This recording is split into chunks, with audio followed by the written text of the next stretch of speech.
today's speaker and presenter, Sergio Rojas. Sergio has a background in both spirituality and health and fitness, and I look forward with great anticipation to his talk. I was nervous I wouldn't be able to get here and hear it, so I'm very pleased. Sergio, do you have a lavalier? Check 1, 2, check 1, 2. Sometimes our sound system is not adequate, particularly for me. And so I'm going to, if I have a little trouble, I'll just go like that. And so we don't want to miss a single word. It's my great pleasure to introduce Sergio Rojas. I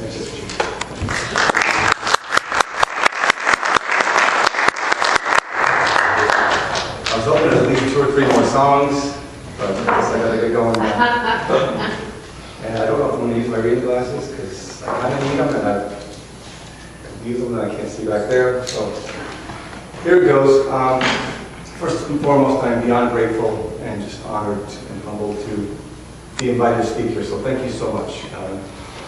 If you don't mind, I'd love to start off with meditation as well. So everybody just kind of sit with their feet flat and closing their eyes. Taking in a deep breath.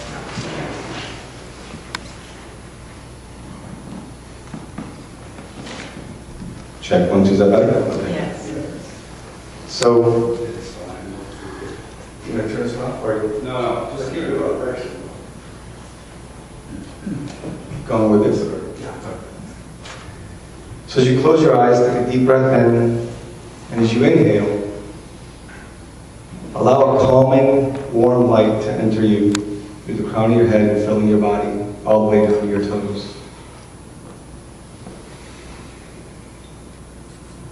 And as you exhale, release that calming, loving energy forward through every cell of your body. And as you inhale, allow that light to be warmer, relaxing, calm, filling your belly and all the way down to your feet. And as you exhale, send it forward. And allow the shoulders to relax deeper with each exhale.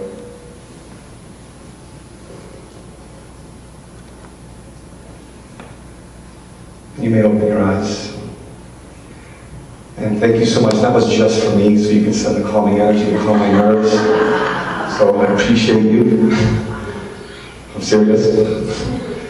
I'm a nervous wreck, especially because the audience is this close. Usually when I speak, I'm way back there somewhere, a bigger room, and I can't see anybody, so it's nice. Calvin came to me and says, hey, will you please speak? And at our Unitarian Fellowship, I'm like, I belonged to Unity Church in Chicago for many years. And I have a spiritual essence of me, but I didn't know if I had the authority to speak on it. I'm like, I'm a health and fitness guy. What do I got to talk about? And he said, well, just share your story. And as I thought about it, I remember as a child being in church and really having this deep, deep, deep connection to our creative energy, our light, love that created us. The music in the church sung to me and spoke to me. The energy and the vibration spoke to me, but I don't mean to offend anyone. What I was hearing, some of the words to me came to me as what I call poop and bowl. So it just wasn't all being truth being told to me, and then I had this level of curiosity that really resonated with me my entire childhood.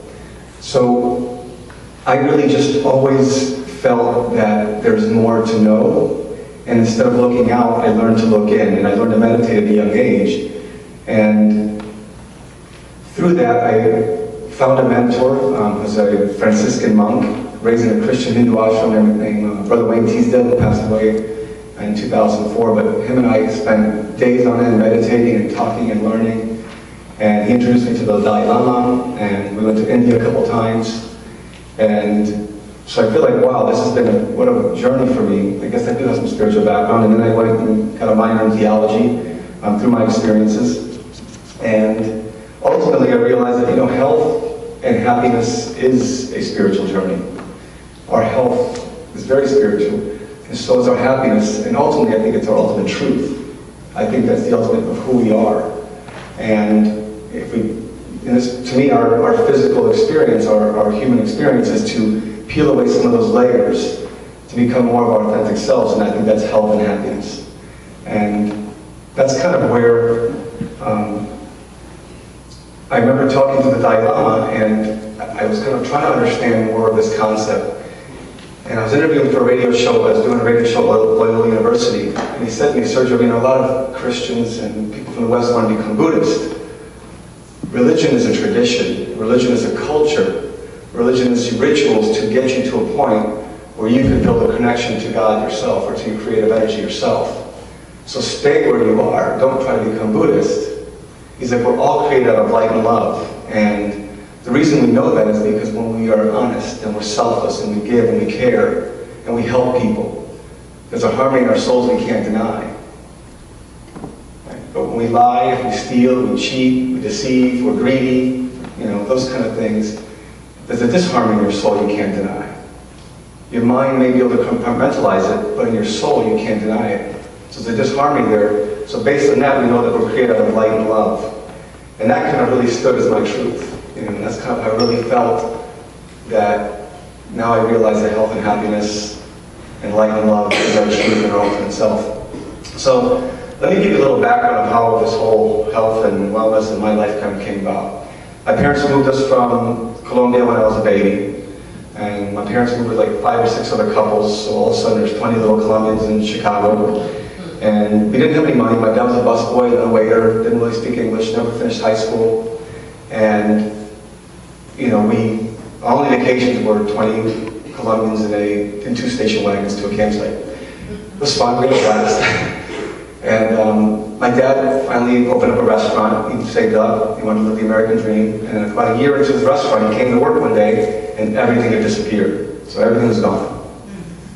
One of his business partners stole everything. So my dad's calling his cousin, Blizzard was 78. And he's calling another cousin of his, and he's like, hey, Jose, what are you doing? He's like, I'm sitting on my hammock drinking a beer. Why? What are you doing?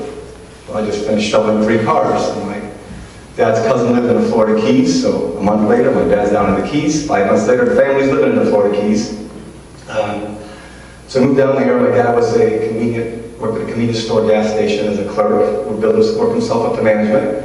And then a couple of years later, he opened up his own. He bought my dad and my dad's cousin, another cousin, bought a convenience gas station. About a year and a half later, my dad's cousin who was doing the books said, we're broke. We can't keep open. So he shut the business down. We moved to Miami. My dad found out that his cousin bought 2 more houses, one in Orlando and another one in the Keys, and he felt that he was stealing the money from him. So my dad goes to Miami, gets back to waiting tables, starts another business, and got taken advantage of a 3rd time. So that was very, very heartbreaking for me. And that's kind of my background to understanding and seeing depression. I finally saw depression hit somebody, and it was my dad.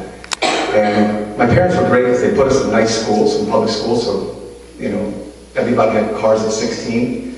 And my brother got a car at 16. I'm like, okay, cool, so we're not doing that bad. And a year later, I'm turning 16. I'm writing a list of cars that I want. My mom's like, what are you doing? Writing a list of cars. I think she peed her pants and laughed for 3 days straight, telling all of her friends that she thinks I'm getting a car. And she's like, you understand that we're Colombian, so we have friends in the business. That's how we got the car. True story. So my parents never got into it, but they knew people. It was just the way it was. And one of their friends offered to buy my brother a car when he was turning 16, so my parents wouldn't have to drive us to school every single day. So that's kind of how I realized that I started adapting to my dad's depression and anger. And I couldn't afford college, so I would work 2 jobs and take a couple of classes part-time. My parents at that time had filed for bankruptcy, so I was working really hard. I played sports through high school and stuff, and I was always in shape, so in 19, 20, 21, I started getting out of shape. I wasn't able to work out because I was working so much and going to school, trying to go to school. And I ended up moving back to Chicago, managing bands and work for musicians. I wasn't taking care of myself at all. And a friend of mine goes, hey, I'm going to go work out. I was a musician. I'm like, oh, I haven't worked out in a while. I'm going to go with you. But I exercised with him and I felt great. I said, you know what, I'm going to clean up for 3 months and be real straight and take care of my body and my mind. Exercise for 3 months. At the end of 3 months, I'm going to buy a motorcycle. And I did. I worked out. I took care of myself. I didn't go out and do the crazy stuff that 20-year-olds do, 21-year-olds do. And I bought my motorcycle. And like that first week I had my motorcycle, what I realized was I just noticed that my anger and my depression are gone. And I spent 3 months just taking care of my body and my mind, exercising, eating right. And I was like, wow, this is pretty powerful stuff. And as I looked around, I saw that the world was just struggling. And there's too many people that are out there that don't help their health or their happiness. Too much emotional and physical illness out there. So I decided to become a personal trainer just to stay in shape and make money to help me pay for college. It wasn't an intention to do that as a career. My degree was in psychology and theology and art. I was a triple major. Graduated at 31 years old from Loyola University. It took a long time, but I got there. And I wanted to be a spiritual art therapist. But halfway, or when I finished my degree, I was a spiritual art therapist. I didn't even know what it was. I was making it up for myself, you know. I loved art. I loved theology, psychology. And so at that point, I was ready to go to graduate school. Like, I'm 31, I got to get myself into graduate school. And a mentor of mine said, Sergio, I think you'll change more lives with what you're doing. Before you rush into graduate school, why don't you do both feet in with the health and fitness industry, or health and wellness industry?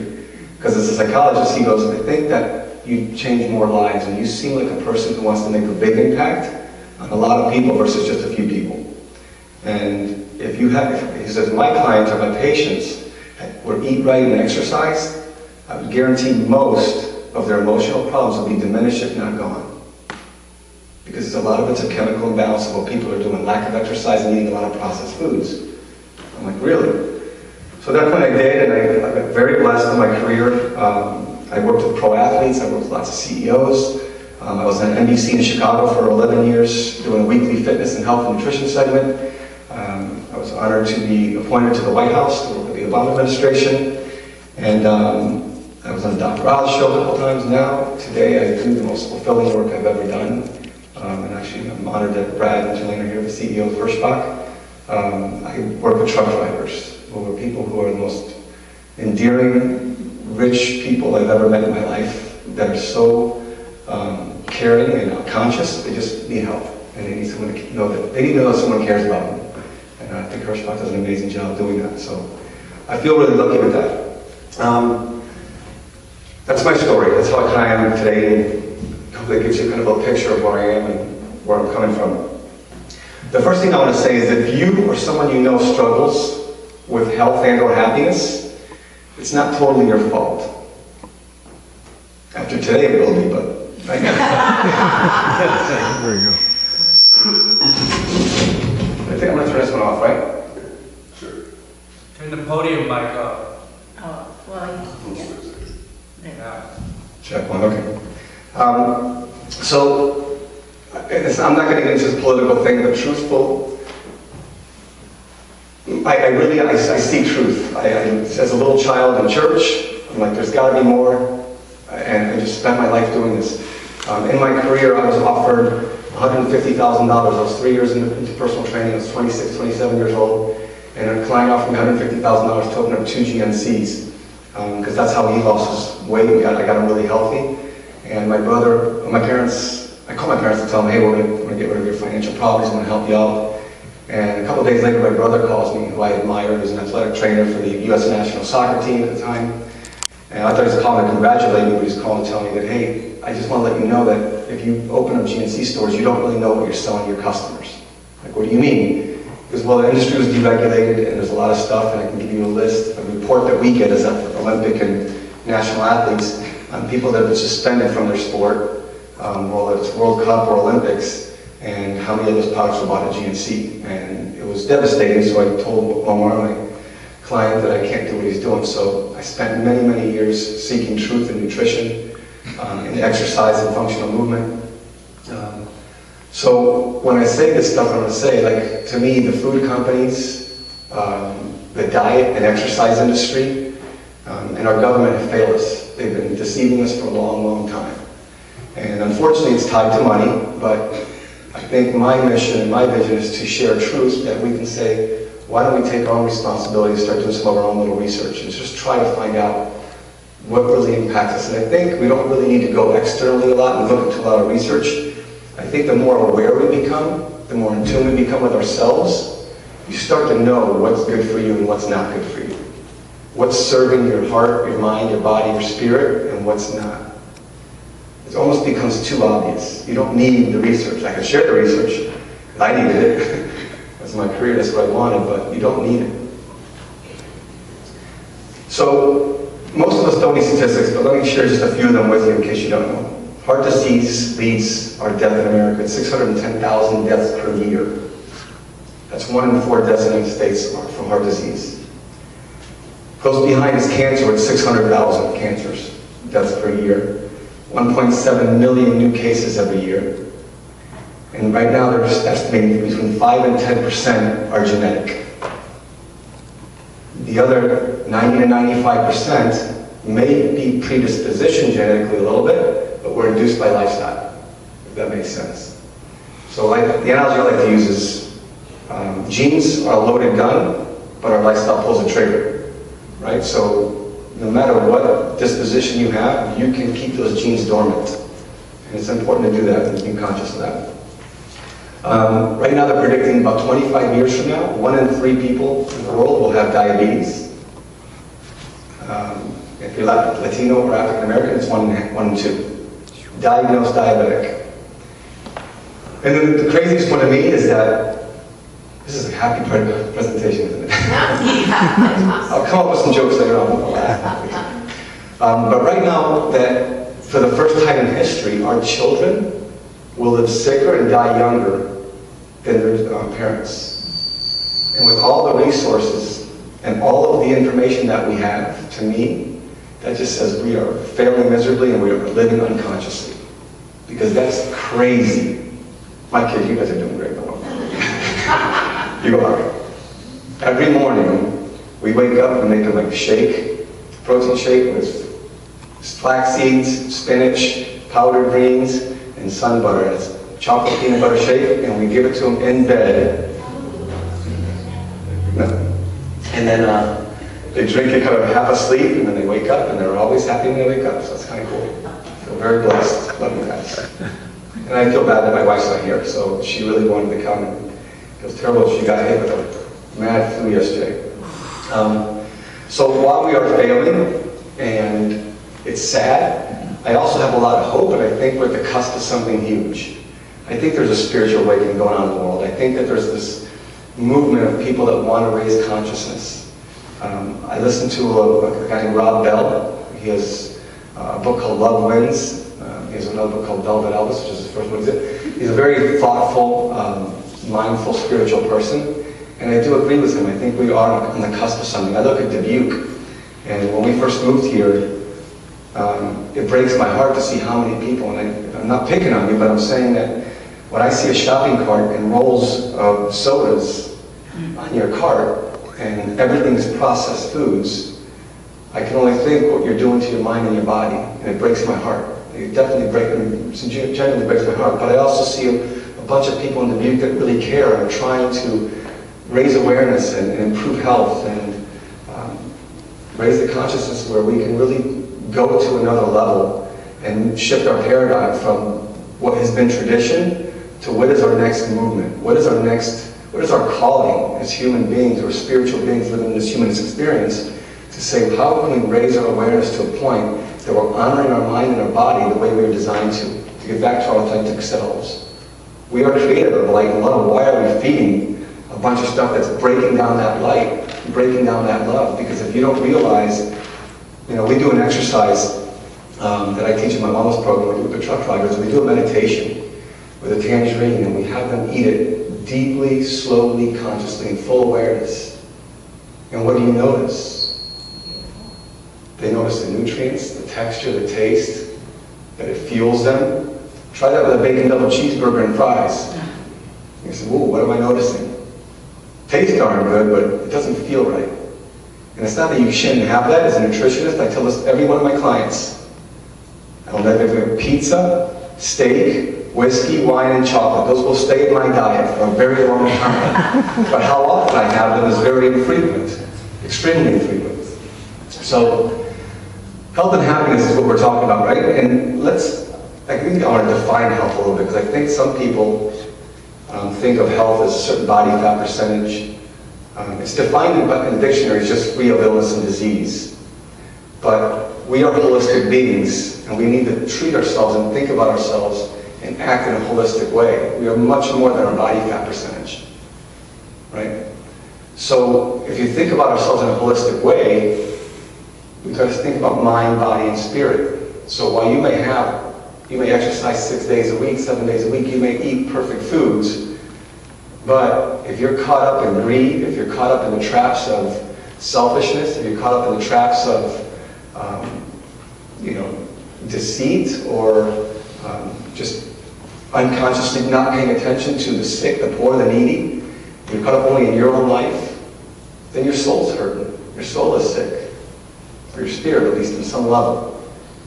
I have a friend of mine in Chicago who's a trader, extremely successful trader, and one of the best. Got caught in a greedy trap. Him and 5 or 6 traders got caught, and he spent 6 years in jail. So he'd never be able to trade again. I didn't meet him at that point. I met him later on because he's a fit personal trainer, one of the most dynamic, amazing people I've ever met in my life. He can round up 30 people an hour in a park, charge them $20 an hour. $600 an hour this guy's making, more than most attorneys in Chicago. Works 20 hours a week, makes $250,000 a year, lives an amazing life. So I'm just blown away by the way he can attract people and engage people in a large group. And then he starts taking investments from his clients. Gets sued again, and he's doing it in the winter times in Chicago inside of a club. So he's meeting people from the club, so the club fired him and pressed charges, spent another year in jail. Gets out of jail, he's desperate, depressed, and at that point I had met him, and I said, look, if you want to train out of my gym. I'll charge you a rent, and you can work out of my gym. In Chicago that I had. And about a year later, the physical therapy company that we were subleasing from calls me and tells me that he's been approaching their clients for his investments, and we were getting kicked out of our lease. So I lost my gym. And tens of thousands of dollars. But to me, I don't hate him. I don't have anger towards him. I feel for him. I pray for him. You know, the guy's just, he can't figure it out. He's one of the healthiest guys you'll ever meet. I think he's 52 years old. He can do 100 pull-ups. I could barely do 15 to 20. I mean, like, it's crazy, 100 pull-ups. This guy's in amazing shape. He can ride across countries on a bike. He eats super healthy, but his spirit is really sick.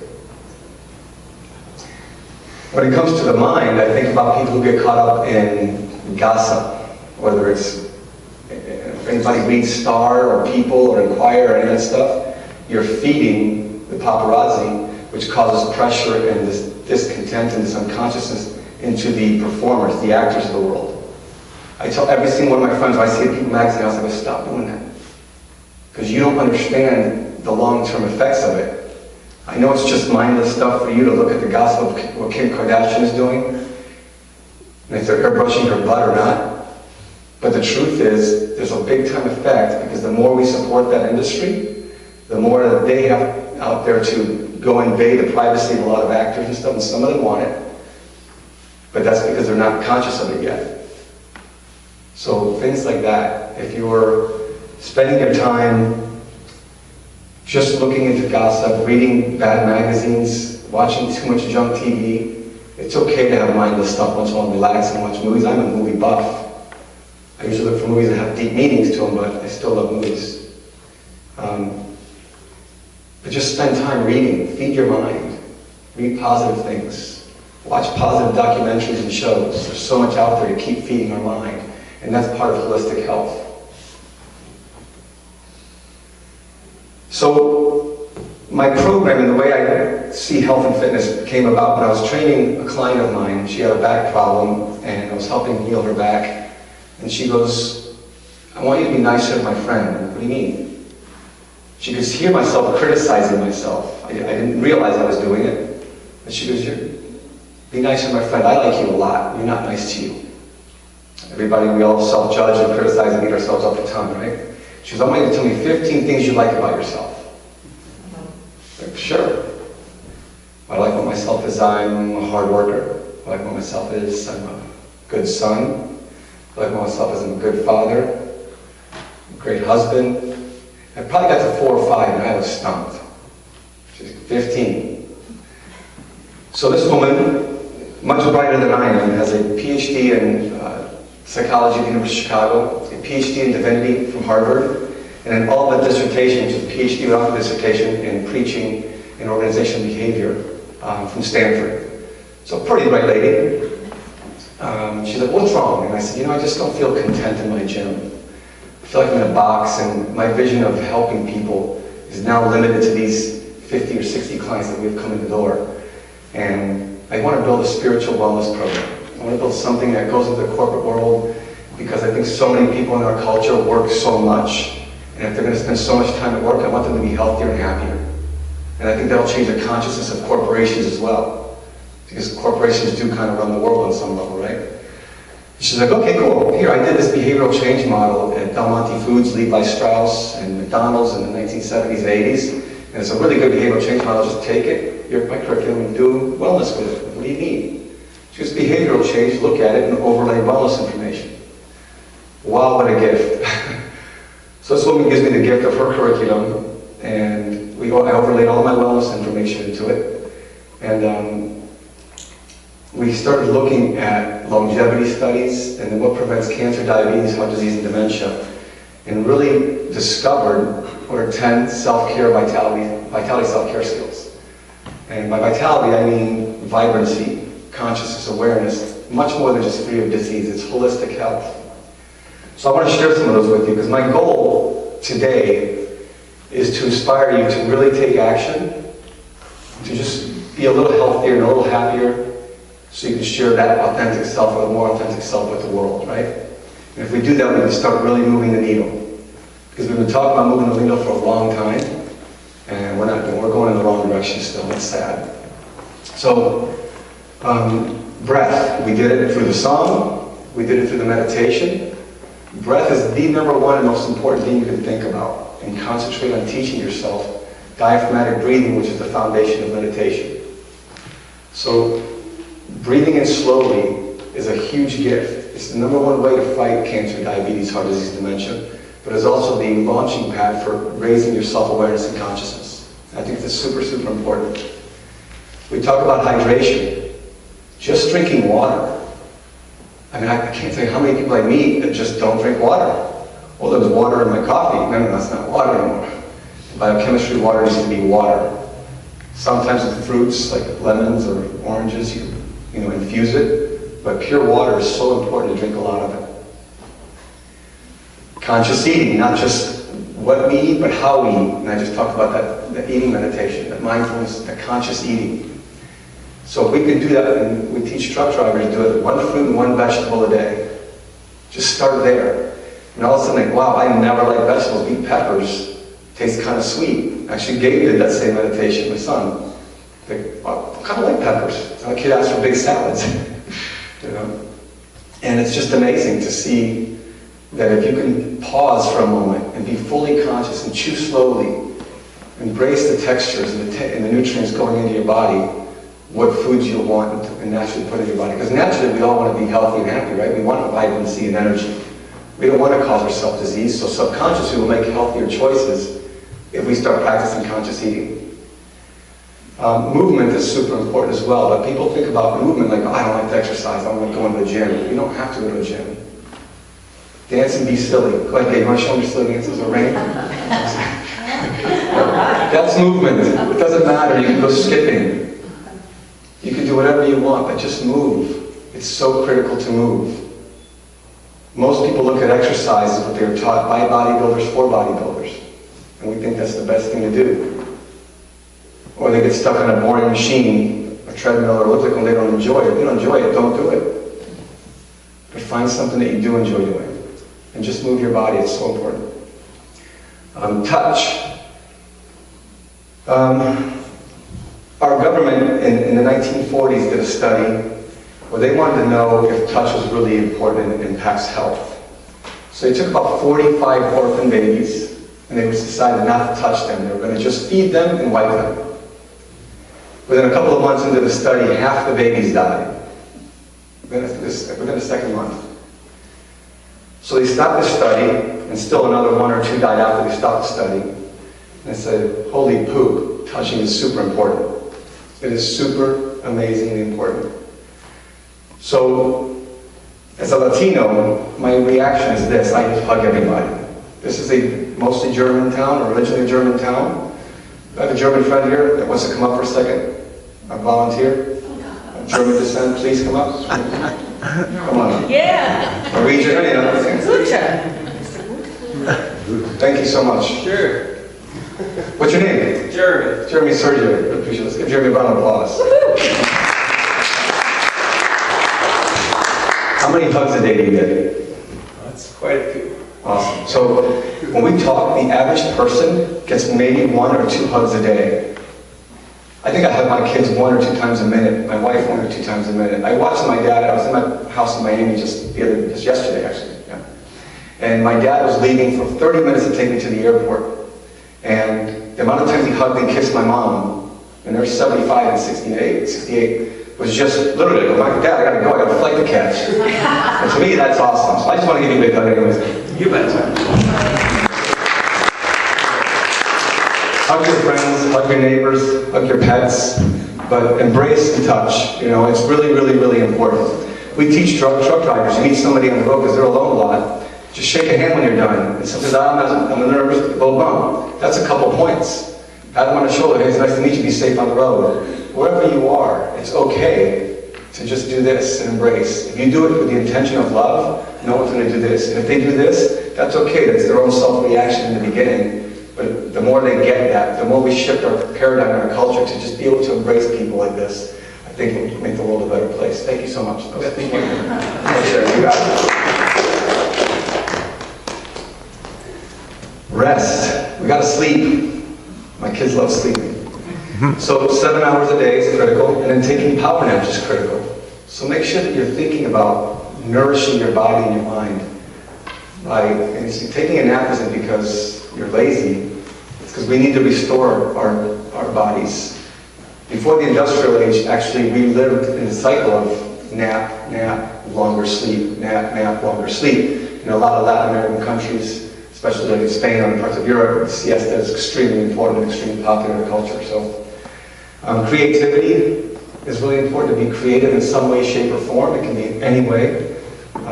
Some people are handy, they like to fix things. That's creativity. Some people like to write poetry. It doesn't matter. Just find a way to have a creative outlet. Service to others is extremely important. And again, all these things I'm talking about here are what we found are tied to longevity and preventing disease. So we need to serve others. No matter where we are in our life, no matter how short our time is, we have to find a few minutes to be able to serve others. And in spirituality, it doesn't matter what faith you come from, it's being connected to something greater than yourself. And I think just you guys being here exemplifies that we are becoming to a point, to me, what I like to say is beyond religion, and really embracing the highest level of consciousness and spirituality. And then what is happiness? There's 5 keys to happiness. Am I rambling? I ramble on too long, so I'm going to let you guys go really quickly, and I apologize. But that's just, I can talk on this for hours, as you can tell. We have to learn to live in gratitude. No matter where you are, just living in this country, we have so many privileges that we have to live in a grateful state. No matter how many struggles you're going through, there's so much to be grateful for. Knowing your deepest core values and living by them is really important for happiness. And the only way you really know your deepest core values is to learn meditation and prayer, centering prayer, go deep within.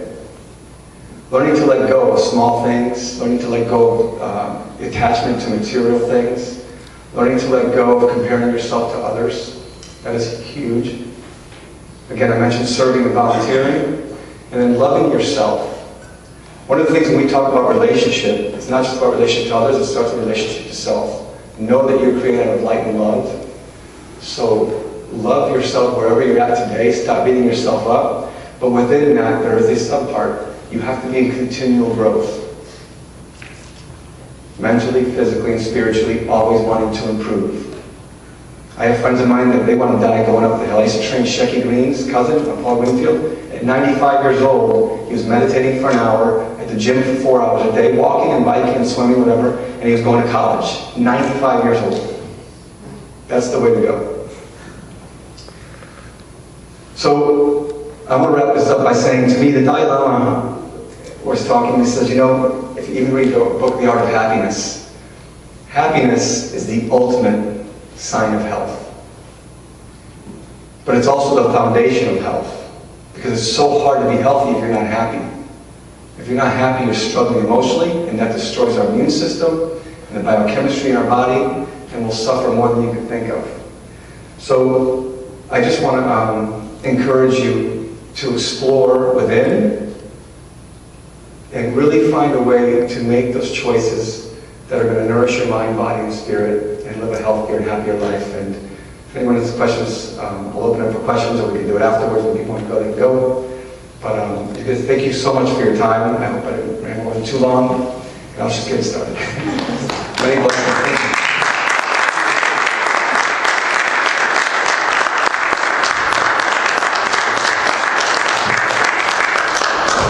Thank you. Do we have a question or two? I have a comment. I live at Bethany Home, which I don't know where this gentleman is. I want to start us off here. If he knows what Bethany Home is, but it's full of old people. And I hate to say this, but they want to get old. I mean, they play into it. And I see them slipping every day. And I wish you would come and talk to Bethany Home. Sure, absolutely. That would be Sure, wonderful. yeah, absolutely. That would be wonderful because, and the touch is so important because I'm 88 and it's very seldom that anybody touches me. And that is a lonely, lonely feeling. So why don't you go for a hug? Come on. I do. I'm always going like this. Yeah, thank you. And Calvin always gives me a hug. What advice do you have for us who live in such a politically toxic world? That's a tough one, especially with our current state. I think that the cool thing is that every toxic experience like this presidency, sorry if I'm going the wrong way for anybody, but I had hope in him. I said, you know what, I'm not a big fan of the machine either, so I had hope, and he's failing my hope, but I think it's a blessing in disguise. I think it's going to awaken people, and I think more people are going to vote than ever before in the next election. And I think it's really having us it's helping us or pushing us to dig deep within and say, what do I really value? What's important to me? And I think every cloud has a silver lining. I think this is one of those opportunities for us to say, we're going to learn a lot from this, and we're going to make a nice paradigm shift in moving things. I just want to commend Hirschbach Trucking, as the mother of a truck driver, for the vision that you have had, and I think it's marvelous. And I'm wondering how your truck drivers responding to this. Me, this stuff about it. Yeah. It's funny, check. Hello. It's funny you ask. We just went through the results from this past year, and 87% of the drivers that were in the program had massively significant health benefits, and the reaction's been ultimately positive. Because we don't just tell them what to eat and how to exercise, we are doing a workshop where we engage with them with all these 10 vitality self-care skills. to build the trust with them, right? And really engage with them, saying, and let them know that we care. So it's been really an honor. I was just actually in the Florida Keys being recognized for an innovative program for truck drivers. So I spent a couple days in the Keys meeting other innovative companies doing innovative things. Ours is the only health and wellness one, but they are responding so far extremely positive from what we can see.